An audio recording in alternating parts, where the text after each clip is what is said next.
My dear girls and boys, I hope you all are fit and fine. May the Almighty bless us all. And with this hope and prayer, let's begin today's video on the poem The Spider and the Fly, written by Mary Howitt. This is part 2 of the series on this poem, and I already uploaded part 1 where I explained in detail stanzas 1, 2 and 3. Today, before starting stanza 4, let me recapitulate stanzas 1, 2 and 3. In stanzas 1, 2 and 3, we come across two characters, the predator spider and his prey the fly.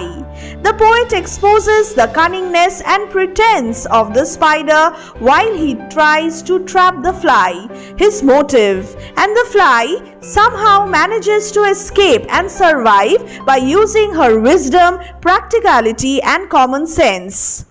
Let's begin stanza 4 to see if the spider is successful in trapping the fly and the fly is successful in saving herself from the predator.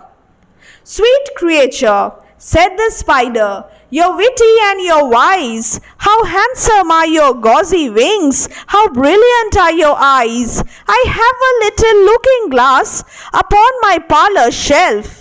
If you will step in one moment, dear, you shall behold yourself." Here again the spider changes his strategy. This time it's vanity. He heaps flattery on the fly and praises her wit and wisdom.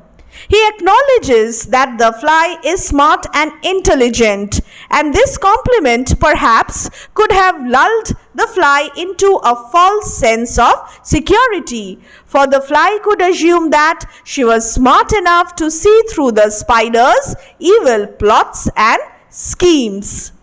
Immediately after this, the spider begins to praise her beauty and loveliness. He appreciates her gauzy wings and brilliance of her eyes. The meaning of the word gauzy is thin and translucent. The spider speaks as if the fly does not realize her own beauty. He wants to show her how lovely she is. Again, an invitation to see herself in the looking glass. One moment is all he asks of her, and trust me, my dear students, one moment is all he needs. One moment is enough for him to trap and kill the poor fly. Now note one thing. Until now, the spider used to ask for the fly's consideration. "Will you walk into my parlor? Will you rest upon my little bed?" But this time he is not asking. His temptation takes the form of a suggestion. It's almost as if there is a strategy to these tactics he uses. He suggests that the fly must step into his parlor and have a look at her own reflection to realize her beauty and worth. "I thank you, gentle sir," she said, "for what you are pleased to say, and bidding you good morning now, I will call another day." Observe the change in tone. In the beginning, in the previous stanzas, our little fly was very prompt in her refusal of the invitations. But now, it is true that she has not accepted the spider's invitation. She hasn't specified when she will visit the spider, but while she has not said yes, she has not given an outright no also, like she used to earlier either. As readers, we can perhaps apprehend that the fly is in danger and she has perhaps fallen prey to the spider's glib talking. What is glib talking? The definition of glib is smooth talking that suggests someone is not telling the truth. Stanza 5. The spider turned him round about and went into his den, for well he knew the silly fly would soon come back again. So he wove a subtle web in a little corner sly, and set his table ready to dine upon the fly. After all that talk of the fly being so smart, witty and wise, we now see what the spider actually thinks of the fly. He calls her silly, stupid, dumb, Like so many others he has lured before, he is confident that she has predictably fallen for his scheme. Up until now, just like the fly, we had our suspicions. The fly's discomfort, her observations on the guests that never return, the rumors about the spider, and so on. But it is at this point in the poem that the spider's evil intention becomes clear.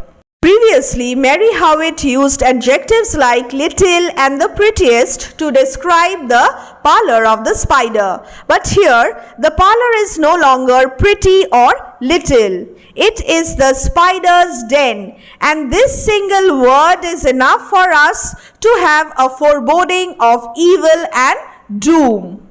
The spider is confident and he does not waste a single moment. He starts weaving a subtle web, not easily noticeable, in a little corner sly, ready to trap the fly. His evil plan comes to light as he sets his table for the fly, not as his guest to dine with, but as his feast to dine on. Soon you will see that the pace of the poem intensifies, and the way the spider is behaving here, the way he has not wasted a single moment, justifies this thought. Then he came out to his door again and merrily did sing, "Come hither, hither, pretty fly, with the pearl and silver wing. Your robes are green and purple, there's a crest upon your head. Your eyes are like the diamond bright, but mine are dull as lead." So the spider is really merry. He is happy. "Come hither, hither, pretty fly," the spider calls out eagerly. The figure of speech here is repetition. The spider repeats the word hither, hither for emphasis. He feels that he has almost baited his prey, and in order to ensure his success, he again vividly flatters the fly. The robes of green and purple refer to the color of the fly's body, the crest or crown, likely the fly's antenna. Gauzy wings have now become pearl and silver wing. Brilliant eyes are now eyes like diamond bright. See how exquisitely, how tantalizingly, how charmingly he praises her beauty. Also note the use of the figure of speech simile in the last line of the stanza 5. The poet likens the fly's bright eyes to diamonds against the spider's dull eyes, which are compared to lead. The spider is showing himself in a bad light so as to highlight the fly's beauty. This is also well thought of. This is his strategy.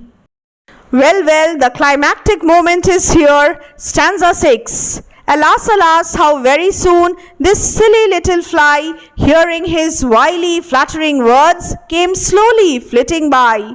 With buzzing wings she hung aloft, then near and nearer drew, thinking only of her brilliant eyes and green and purple hue, thinking only of her crested head. Poor foolish thing! Alas, alas! The poetic lamentation. With these words, one can only foresee destruction for the fly. What is more vexing is the fact that the fly was actually a wise creature at the beginning. But as the poet says, alas, vanity will be her downfall, and she becomes silly and foolish. Lured in by the spider's glib talking, his wily flattering words, the fly sets aside her sensible self, and she is blinded by her own vice, which is vanity. Now students, tell me one thing. Will you sympathize with the fly, or is the fly herself is to be blamed for her destruction and downfall? This needs contemplation and some pondering, because as human beings we also need to learn a lesson from the tragic fate of this particular fly. Mesmerized by thoughts of her reflection, she gradually approaches the spider's web. Unheeding her instincts, the fly hardly offers any resistance. The poet repeatedly stresses on how the fly is thinking only of her. Clearly, she is engrossed in her own beauty. The fly cannot see the danger that she is in. This was the moment the spider had been building up so long for. Quickly he pounces on her and fiercely held her fast. The climax. At last, up jumped the cunning spider and fiercely held her fast. He dragged her up his winding stair into his dismal den within his little parlor, but she never came out again. The pace has intensified here, and the spider, as usual, does not waste a single moment. The spider is clearly focused on his goal.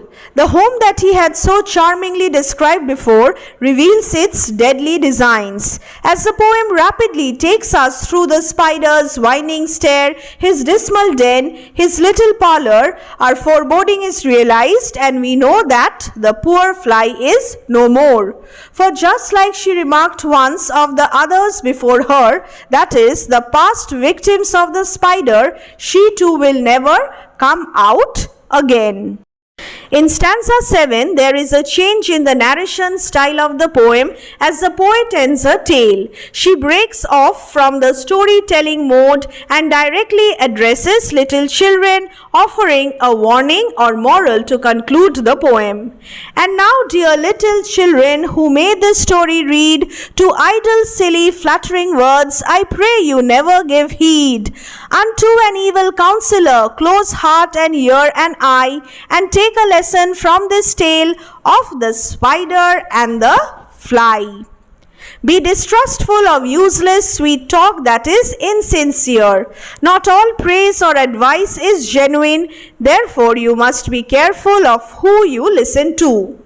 Unto an evil counselor, close heart and ear and eye. For that matter, the poet would rather like us not coming into contact at all with sweet-tongued people with not so sweet intentions. We must be judicious in dealing with manipulative people. The spider and the fly act as metaphors of manipulators and the gullible people, respectively. This poem is thus a cautionary tale against flatterers who use charm but disguise their real intentions. We discussed this in detail in the first video. Do check that video as well as part 3, where you will get a critical appreciation of the poem. There will be a discussion again on the themes of the poem as well as the poetic devices used in the poem. Kindly check the description box for the playlist and all PDF links. Students, if you like this video, kindly join us, stay connected, subscribe to our channel Study English with Momita and Shomi, like our videos and share our videos, and if you have any doubt, please feel free to write your doubt in the comment box and we will personally get in touch with you. So bye, stay fit and may God bless you.